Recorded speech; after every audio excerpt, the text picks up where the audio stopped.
Welcome, universe, to another episode of the Friday podcast, coming at you from my mind to your phone or laptop or whatever.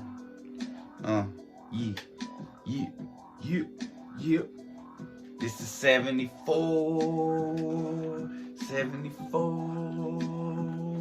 The roof is on fire, even the floor.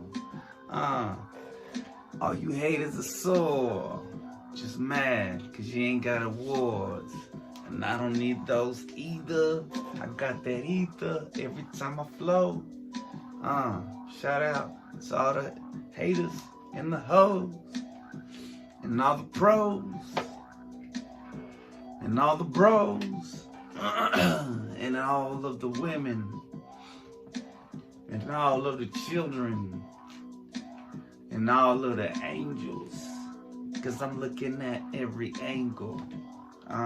Got stripes like the Bengals, cruising in the Regal, feeling so illegal, even though my back is dry, and I'm flying in the sky.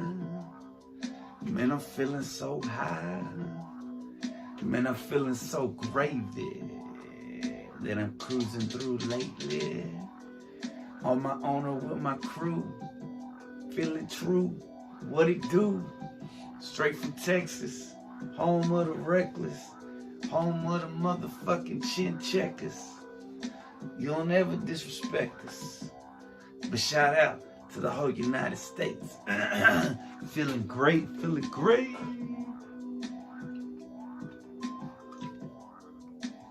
And shout out to the world. To all the boys and girls. To all the men and women, the gentlemen, the gangsters. The pets, the cats, the dogs, the rabbits, to all the bad habits, to all those causing static. Man, I hope it's not tragic, but you about to lose your status. Straight from Dallas, home of the Mavericks, living in the palace. Not really, but I'm coming through either way like I was rich, wealthy than a motherfucker. Man, I'm high than a bitch, and I never been a snitch. I'm coming through, flying on that jet blue, Las Vegas purple, Las Vegas purple. I should write a damn song about that strain, cause it's so damn strong.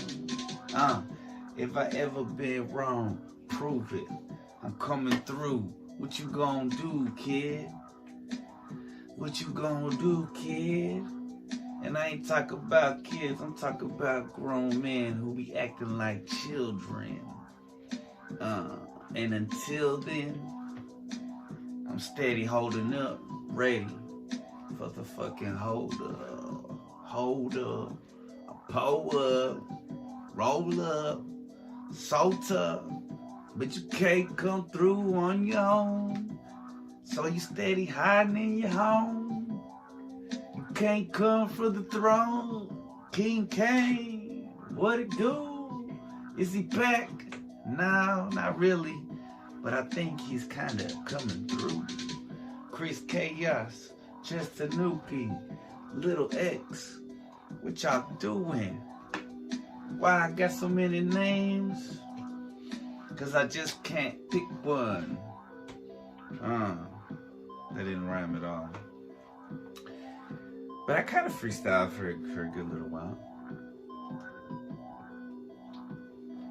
Even that part, freestyle for a while. Alright, so today I'm gonna finish up Be More Yoda. But before I finish that up, let's do some. Actually, first things first, I just watched. Okay, so a couple things I watched. I finished the series of Last Kingdom. It was amazing. I cried. It was sad, but he was happy. It was bittersweet. Great ending. Shout out to the actors and the writers and the writer of the book. Yeah, that show is fire. The Last Kingdom on it's way that I put that way above Vikings Valhalla. Not like way above, but it's above. Because Vikings Valhalla, it wasn't Vikings. And it's not Last Kingdom. It's like a third level, but it's not, it's still better than Norsemen and some of those boring shows like was the Versailles. That shit's fucking boring. Or I don't know. So that shit was fire. And I just watched The Closer by Dave Chappelle, and I know I'm late as hell. So I find it interesting that in the very beginning of it, he makes a joke about being molested, and nobody ever talked about it. It seems like it's a joke, as far as I could tell, because I don't think he went to Catholic school. But if it's real, then that just expresses even more so the fact that society picks and chooses. It expresses more of what he was saying. It was a great special. It was great. It was funny. Very funny. So I recommend it. Alright, so earlier I opened up to a blank page and I put a little bookmark.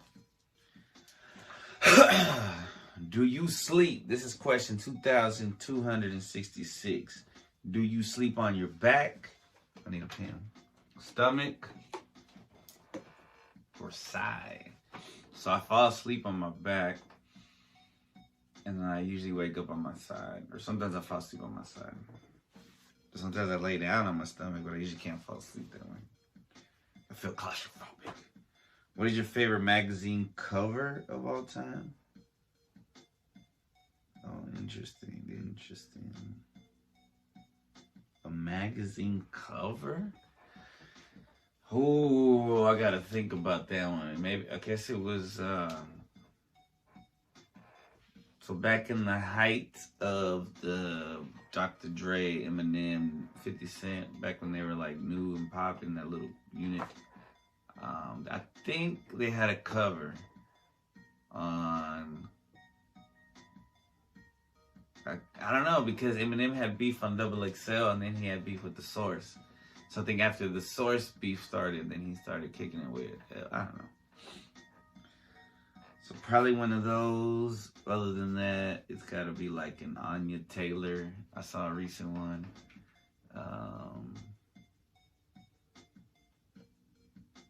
Yeah, I can't think of any like that stand out to me. What is your favorite conversation topic? Favorite thing to talk about? Ninja Turtles, kinda, because I could just talk all day about it.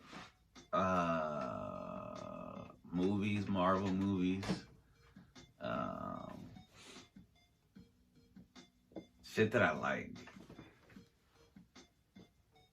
Okay, what's the biggest favor someone has asked you for? I don't know, man. And I hate saying no to favors, but sometimes you just have to say no to favors. What do you have now as an adult that you really wanted as a kid? Freedom. Do you like cake or pie more? Ooh, that's interesting. So nothing but cakes? That's a different kind of cake. I hate birthday cake. Okay, I don't hate birthday cake. That's not my favorite kind of cake.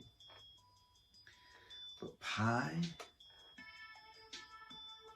Shit, we just had some lemon pie from my mom's birthday. That was delicious. Pumpkin pie, delicious. Apple, I'm gonna say pie. And I already circled pie without even realizing it. Have you ever met anyone infamous? What does that even mean? would people, and I haven't met Kim Kardashian, but I'm saying, would that be infamous or famous? Kanye West, would that be infamous? And I haven't met him either. I met Big Tuck. If I met somebody infamous, I didn't know it at the time. I mean, I guess in school they were infamous.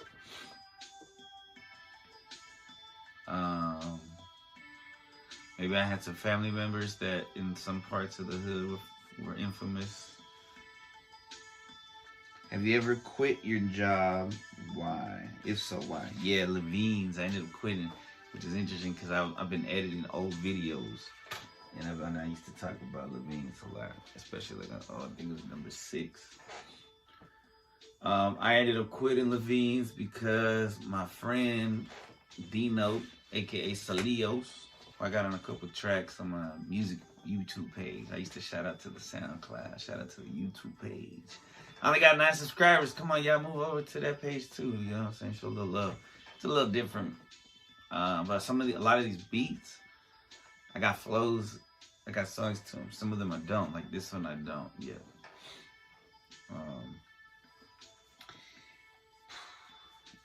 So my homeboy, he was up there, and I guess he had gotten fired.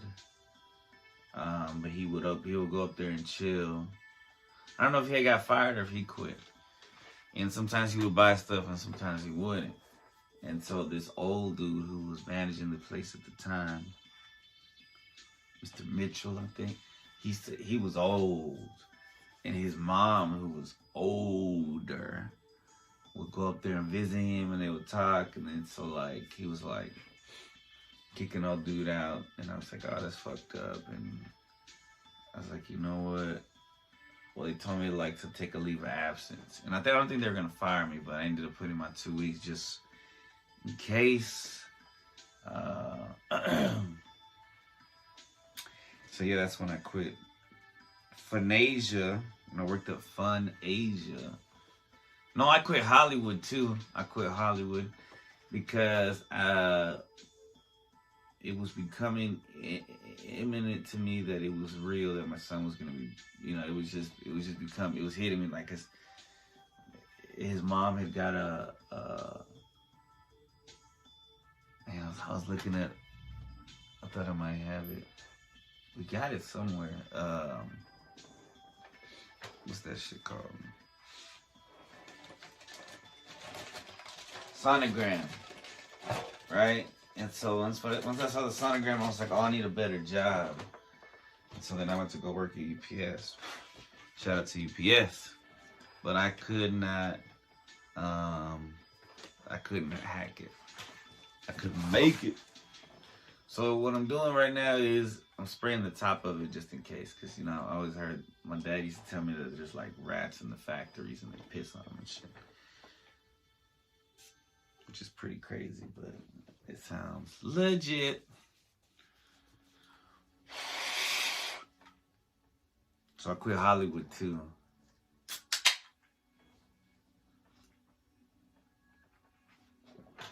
Alright, let's see. I also quit a hand job. No, I'm just kidding. What keeps you up at night? Caffeine, baby. I know that's not what they mean.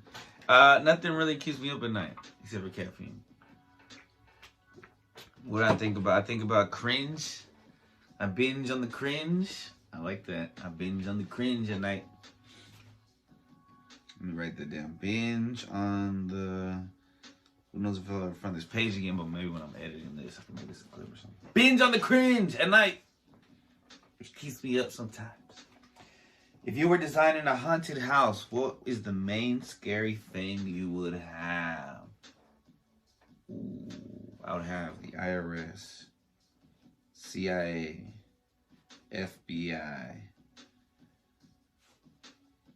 Bush, Obama, Clinton, like animatronic. Have you ever sold anything online? If so, where and why? Yeah, I sold a bunch of Pokemon cards online on eBay just to help pay bills, gas, food. Do you agree with the statement, love never fails? Love never fails. Yeah, I agree. I agree. Love never fails because it's better to have loved and lost than to have never loved at all. So even if your love fails, love didn't fail because, well, wait, but love can fail. So I don't know. Interesting. Your favorite cologne or perfume? So lately I've been using, let me show you what I've been using. Burberry Touch. Toca. And I did a little research on the reason why I picked this particular scent. Because I am foolish enough to think that I could make somebody who's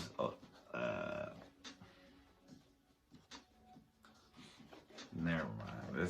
Okay. So somebody who says that they're, gay. But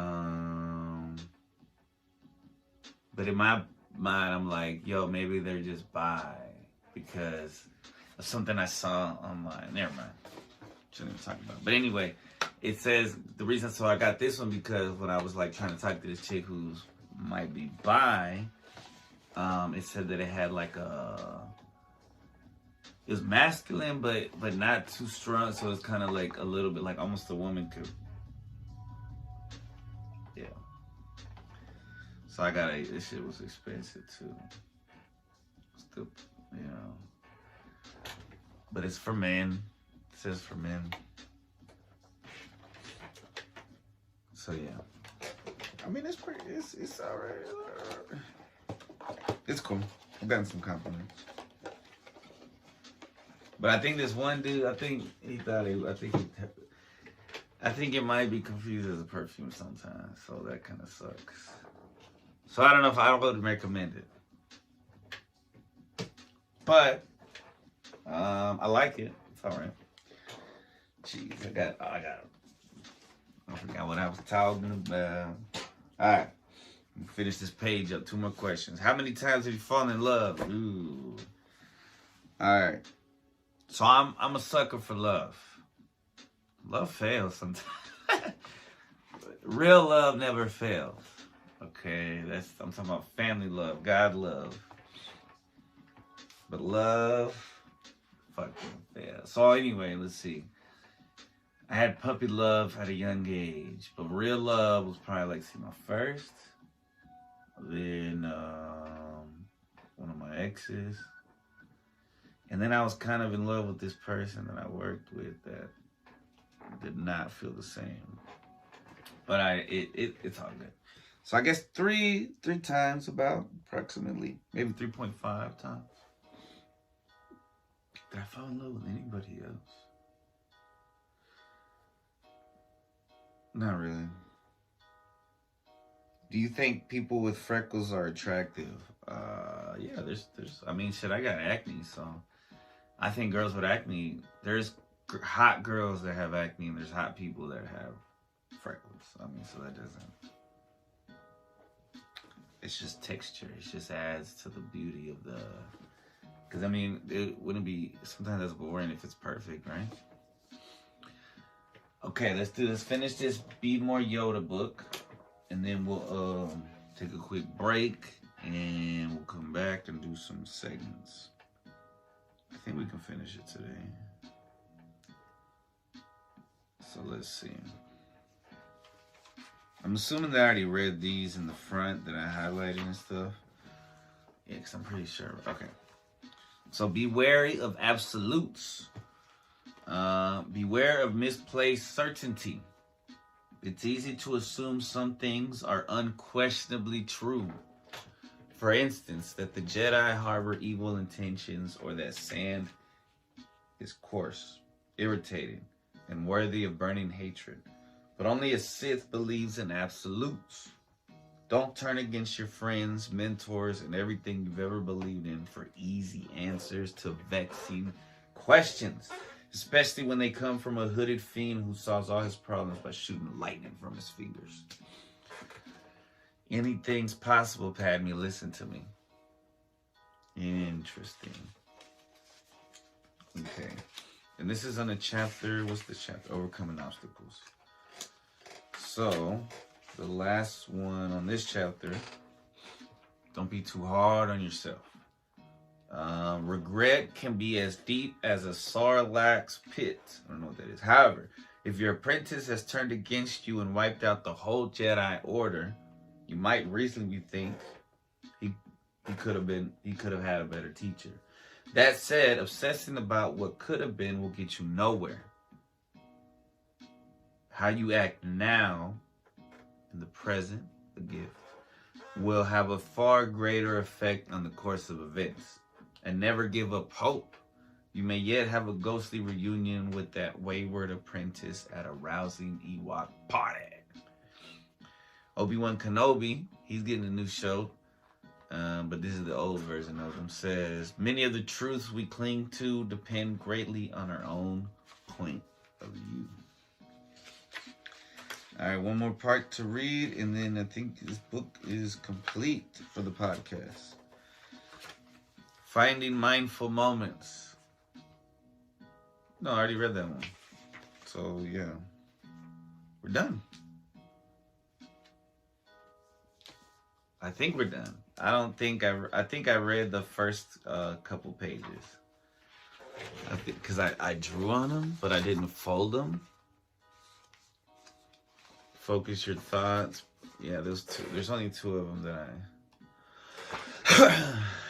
Clear your mind of let's see. Free your mind from distractions. Life can feel, just in case I didn't do it, life can feel so noisy. Your commute ends with being stuck in traffic. Your smartphone is constantly sending you updates.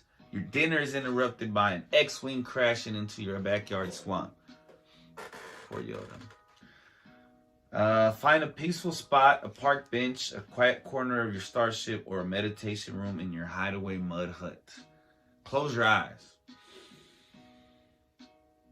And enjoy the pleasure of simply doing nothing for a few minutes. Just in case, focus your thoughts. Anxiety can be overwhelming. Maybe it's a general feeling of unease that your life or the force itself is out of balance. Or you're agonizing about crashing your boss's prize submarine and facing banishment. Before you get as stressed as a Gungan being pursued by sea monsters, give yourself a minute to be still. A moment of calm reflection can be helpful, no matter how high your mid-chlorian count. Midi-chlorian count. I don't know what the fuck that means. So anyway, that's how we could be more Yoda. I don't know how we're going to replace that segment. Maybe I'll just do more questions. But let's take our first break and come right back. Yeah. Welcome back. Welcome back. No more holding back. Moving forward. Moving forward. Moving forward. Just like time. Feeling fine. Like some wine from 89. Doing time. Killing time. Feeling fine. Going through. Smoking pine from 94. Feeling like I could keep growing. Every time I pop another keep flowing. I'ma keep going to the day that I die. Feeling so motherfucking damn high. Like I'm up in the sky in the ozone. Feeling so good because I'm so gone. You're my eyes super low, but my head's high. Not even touching the floor. On my toes. I'm just floating. I'm just gloating. I'm just hoping that I'm keeping on. Alright. Anyway. Let's talk about, I brought it up last time, but I'm going to talk about it this time. A white butterfly. There was a beautiful white butterfly. I haven't seen it. It's very rare for me to see white butterflies. I saw one last week. The most recent one that I can remember. I haven't seen. It's been a while. I mean, because, I was seeing a lot of yellow ones, so I'm going to want to do white butterfly. So, according According to RyanHart.org, butterflies are symbolic of transformation and hope. Just like butterflies, we also go through change or transformation in our lives. 2 Corinthians 5:17 reminds us that if anyone is in Christ, he is a new creation. The old has passed away. Behold, the new has come. MillersGuild.com says that white butterflies in particular are especially striking, and white is the color that is usually associated with purity, serenity, simplicity, and innocence. Anti-Flow, shout out to that website that we've used several times. A white butterfly is often a sign of a dead spirit, and a sign of immortality. Yay! In ancient times, the white butterfly was thought to be spirits of the dead and the living. The butterfly is fragile, and often the whiteness is inspired as being a healing sign. Interesting. RichardALois.com says that the white butterfly is also a metaphor for rebirth, transformation, and fresh beginnings, as we said earlier. A sighting of the white butterfly might be an indication from the universe that brighter days are ahead if you have been going through difficult times. Stay optimistic, as seeing a white butterfly frequently indicates hope. Free word center, and that's center spelled in the old way with C-E-N-T-R-E, centre. In many cultures, the white butterfly meaning is connected to luck and hope. Shout out to St. Patrick's Day, luck. Though other butterflies can symbolize them as well, it is the color that makes this one such a clear sign of luck and hope. Generally speaking, like they said before, white represents purity, light, and happiness. So it's kind of racist to say that. Butterfly, because when they say white people aren't even white. They're peach. They're pink. I'm not white. I'm fucking pink. Butterflyinsight.com says that white butterflies are symbols of spiritual change. Oh, this is interesting. Shout out to Rudy from Bad Friends. In the Philippines, seeing a white butterfly means that there is a message coming. Up to the 1600s, it was against common law in Ireland to kill a white butterfly because they were believed to hold the souls of dead children. Luck of the Irish. Crystal Clear Intuition says that .com says a white butterfly represents trust in the universal flow and divine timeline. It says diving timeline, but I think it means divine timeline. Spiritual progression, comfort, angelic, or spirit beings near you.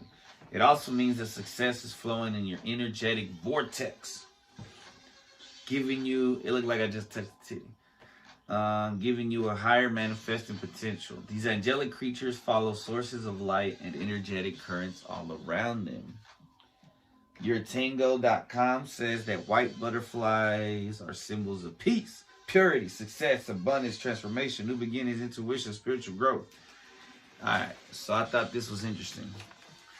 Those are the possible spiritual meanings. So I wanted to read, there's a little Japanese folklore on butterflies, white butterflies. Should I even read it? Because it just said Jade Green and let's see.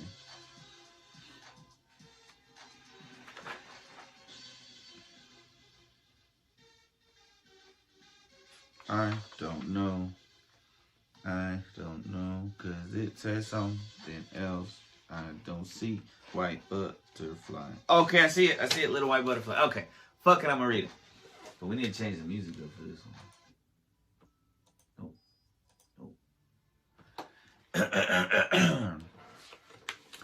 So, from Japanese folklore, where did I get this? From butterflyinsight.com. The white butterfly. Oh, it's the same website. So let's see. Unlike most of Western culture, Japanese tend to see themselves as a part of nature rather than separate from it. Excuse me. One of the most persistent images from nature in Japanese in art and literature is the beloved Choko, the butterfly whose powers of transformation echo our own hopes of transformation. This charming folktale from Japan touches upon the mythic theme of the power of love. We were talking about earlier. To transform. In Japan, similar to the symbolism of Cupid and sight, the soul is like a butterfly and love is the power that transforms. There was once an old man named Takahama who lived a very quiet life. Many thought it was strange that, although he had come from a distinguished family and served an apprenticeship for a powerful merchant, he chose the profession of a caretaker at a cemetery and lived in a very humble house on the cemetery grounds amid the tombs. Since he had never married, his sister and her son frequently came to look on him. It was a trial for them, as it was very eerie to have an uncle who lived in a cemetery. The nephew frequently tried to make excuses to avoid visiting his uncle and always suggested that they invite the uncle to them instead. One day, his sister and nephew went to see him and found him mortally ill. As old Takahama fell asleep, a little white butterfly flew around the old man's face and rested on the pillow. Oh, so because I copied, I'm like, what is this? It says sepia art, white butterfly and flower. So the nephew was annoyed and 3 times tried to shoo it away. Still the butterfly appeared, determined to be near old Takahama. When Takahama drew his last breath, the butterfly flew out of the house. Knowing this might be an omen, the nephew followed the butterfly, which flew to the grave of a young woman named Akiko and then disappeared. The grave of Akiko was old and covered with moss. This Akiko had died some 60 years earlier, but still, there were fresh, recently watered flowers by the grave. Seldom does one see such things on an old tomb. The nephew came back and told his mother what had happened. The mother closed her eyes and smiled knowingly. What was the name of the grave, she asked. When the son said, Akiko, she told this story. Many years ago, old Takahama was hopelessly in love with a beautiful girl named Akiko, and they became engaged. But she died before the wedding day. Takahama could not bear to be separated. Could not bear to be separated from her and left his promising career to always be near her. Takahama would tend to her grave in the spring, summer, and autumn, and he always brought fresh flowers. In winter, he plaved evergreen boughs on her tomb. This must be the first day that he has missed tending to her tomb in over 60 years. That little butterfly was her soul. She probably was concerned when Takahama didn't show up today and decided that she should look in on him. And she didn't leave until his soul left to be with her. The crux of this story is selfless love is stronger than death. Love defines Takahama in death as in life. Like Paris and Aphrodite, Takahama chooses love over wealth and power. But it is selfless love, not lust. As he is faithful to Akiko in life, so she is faithful to him in death. Wow. Little white butterfly. It's pretty interesting. White butterflies. Whoa. That's the first time I read that whole story. It almost got me there. I almost got choked up a bit. Just kidding. All right. Angel number 2, 1, 212. Angelnumber.org says 212 is a good number for relationships and love. This number symbolizes trust and love in a love relationship. If this number keeps appearing in your life, it is a message from your angels reminding you you have to trust in your partner and demonstrate your love for her or him, or they or them, or zim or zam or zer. TrustedPsychicMediums.com says that 212 is an indication that your angels are guiding and assisting you. Listen to what your instincts are telling you and trust that things will always work out for the best. The meaning of 212 when it comes to love, it's a good number when it comes to love and relationship. Oh, because I'm just getting the highlights. Sorry. That was incoherent. LoveConnection.org says 212 is telling you to leave your worries to the universe and trust that everything will work out the way that it's meant to. You have angels helping you. You don't need to be anxious about anything. What does angel 212 mean for soulmates?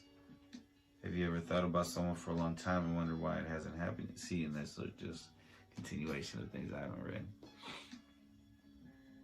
212 from the Secret of the Tarot. No. Let's see. Sunscience.org says that 212 is a piece of information from the divine forces that it might take time for your dream to become a reality. In other words, you have to be patient and strong,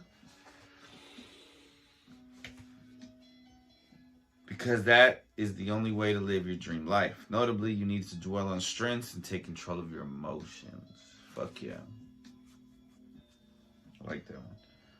The Secret of the Tarot says that 212 bears the positive vibrations and energies associated with the root number 5. Because 2 plus 1 plus 2 is 5. These energies can be overwhelming if you don't pay close attention to them. Your divine guides are asking you to concentrate on the positive influences of this sign. Ponly, Ponly.com says the number 1 symbolizes inner power, that you are confident and ambitious. Use these strengths to conquer any obstacle that stands in the way of you and the life you wish to live. 2 represents balance. Use your intuition to guide you through said obstacles. SpiritAnimalDreams.com says that 212 is a heavenly sign that you need to share your blessings with the less fortunate.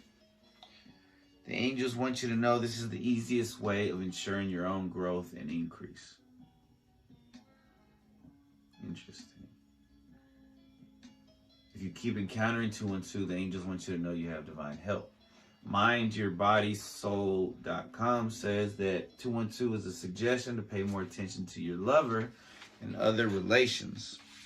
It tells you to become a person who makes a balance between work, love, home, and family. Give enough time and attention that they deserve, because you know the more love and affection you give, the more of it will return to you. Real spit, man. Real spit. Alright. I'm going to get some water for the cottonmouth. And then we'll be right back with the bad women. Herstory, baby. Right. And we are back. Never slack. Every flow that I spit get you hooked like crack. Got them haters coming back. Got them haters coming back because I'm trying to make stacks. Make them stack to the sky. Feeling high. Feeling gravy. Got the flows feeling so wavy. So maybe I might drop another CD crazy. Cause I'm so throw OG with the flow. And freestyling's kinda hard. But I'm still on the boulevard like a shark. Cruising through, call me Jaws. Cause you and them and twins. Nah, I don't know. I'm just trying to fucking rhyme. Cause I do this every time. And it's hard to do that shit. Man, it's hard to pull a clip. Don't get it twisted. Baby, I'm gifted. Don't get it wrecked. Cause I know that I'm blessed. And don't get it all fucked. Cause I know I got luck. But I don't give a damn. Cause this song is a jam. When I write, damn. When I freestyle, it's aight. Feeling tight, fly than a kite. Coming through while you on your bike. Ha! And I'm coming through with that motherfucking car. Sipping on some bar. Pop a couple bars. Feeling like a star. And I don't give a fuck who the fuck you are. Chris Chaos, steady coming through. Friday podcast, motherfuckers. What it do? Okay. I'm happy with that. Cause I just did that shit like 3 fucking times. Now, I'm losing my voice. Badass women of history. Excuse me. Let's see. Let's do another beat for that. Let's switch it up.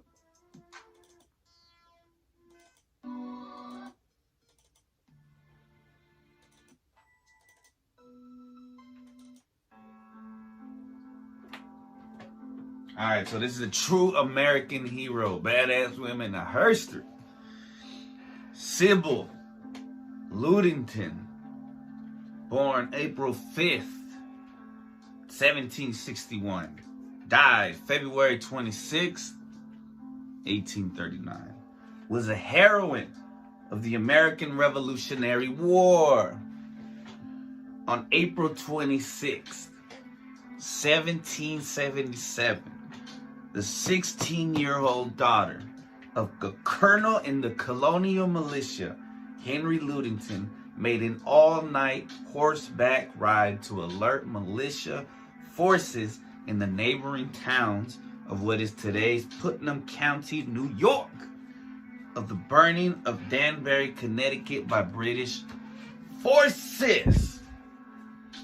Her story was first published in 1880 by local historian Martha Lamb. Her booklet has the earliest known reference to Ludington's ride. A later reference appeared in an account of her father's life published in 1907. Because of the lack of contemporary accounts, one prominent historian has questioned whether these events occurred. One prominent hater. Contemporaneous sources suggest that the Patriot Army and the town... Excuse me. I spit on that hater.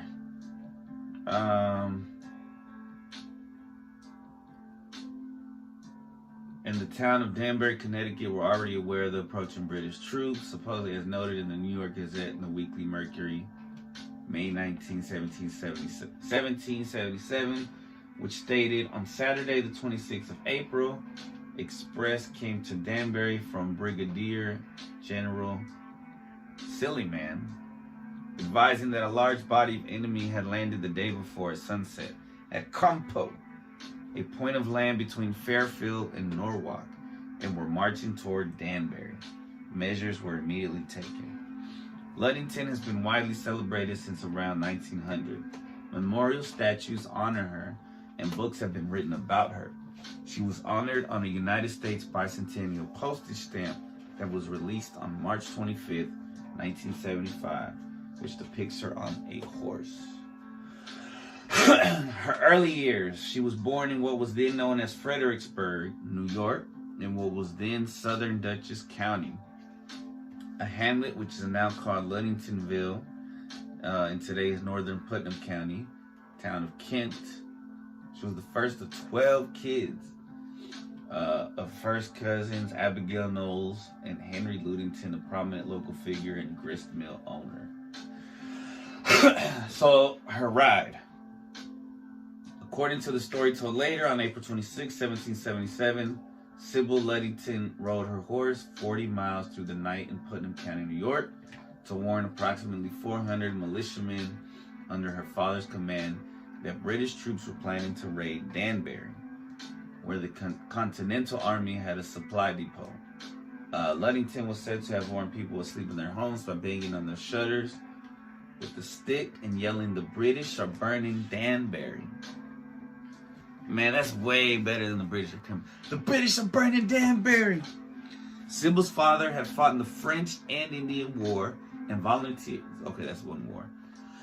I said it like it was two different wars. And volunteered to head the local militia during the Revolutionary War. Sybil had to move from town to town following her father and unknowingly played an important role in the success of the American colonies in their revolution.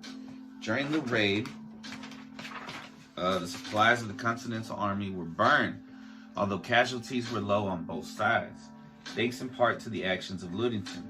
Little was told of Ludington's ride. The only record of this event was written by her great-grandson in her father's memoirs, which were published in 1907, 100 years before I graduated high school. Her ride was said to have started at 9 p.m. and ended around dawn, mostly along present-day U.S. Route 6, New York State Route 52, and New York State Route 32. Damn. Prior to her famous ride, Sybil saved her father from capture.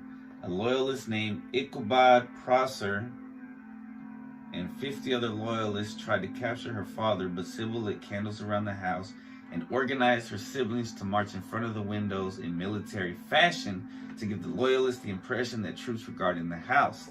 The loyalists fled. She rode a total of 40 miles in the hours of darkness through Carmel, New York, onto Mahopac, and then to Kent Cliffs and Farmer Mills, and finally back home. She used a stick to prod her horse and knock on doors. She returned home soaked with rain and exhausted, but most of the 400 soldiers were ready to march. Danbury had already been sacked and burned before any alerted militia could reach it, but they were able to harry General William Tyrone and his men well alone in their retreat to their ships back at Long Island Sound. Ooh, the Long Island Sound. Shout out to Turn Washington Spies. Speaking of Washington, Ludington was congratulated for her heroism by friends and neighbors and also by General George Washington. Ludington married Edmund Ogden in 1784 when she was 23, and they had a son named Henry. Edmund was a farmer and innkeeper, according to various reports. In 1792, the family settled in Catskill. Ogden died in 1799, and in 1811, Ludington moved to Unadilla, New York, where she lived until her death on February 26, 1839, at the age of 77. She was buried near her father in the Patterson Presbyterian Cemetery in Paterson, New York. Her tombstone shows a different spelling of her first name. The next segment says questionable history, but we're not even gonna fucking give that any fucking credit. What's this? Legacy and honors. In 1935, New York State erected a number of historic markers along Ludington's route. A commemorative statue sculpted by Anna Hyatt Huntington was erected near Carmel, New York in 1961. Smaller versions of the statue were erected on the grounds of the Daughters of the American Revolution headquarters in Washington, D.C., on the grounds of the Public Library in Danbury, Connecticut, and in the Elliott and Rosemary Arthur Museum at Brook Green Gardens, Morrell's Inlet, South Carolina. In 1975, Ludington was honored with a postage stamp in the Contributors to the Cause United States Bicentennial Series. The Sybil Ludington 50K run has been held in Carmel, New York, each April since 1979, a 50-kilometer foot race. The course of the race approximates her historic ride and finishes near her statue on the shore of Lake Glenada, Carmel. In 1993, composer Ludmilla Ulela, this is a weird name, Ulehla, L.A. I mean, there's no weird names, but it's odd. Wrote the chamber opera Sybil of the American Revolution based on the story of Ludington's ride. In 2014, Sybil Ludington was featured on the American Heroes Channel documentary American Revolution, Patriots Rising. 2010, a movie was made about her called Sybil Ludington, the Female Paul Revere. But you gotta, for them to put, or she gotta be the female Paul Revere. The following reference, and that's it. And that's the stickers I put on the front. It's pretty cool, right? Yeah, man. She was a badass. Shout out to her. I mean, why don't we know about her? It's amazing. All right, man. I love y'all. I appreciate y'all coming through once again. Peace, love, and happiness.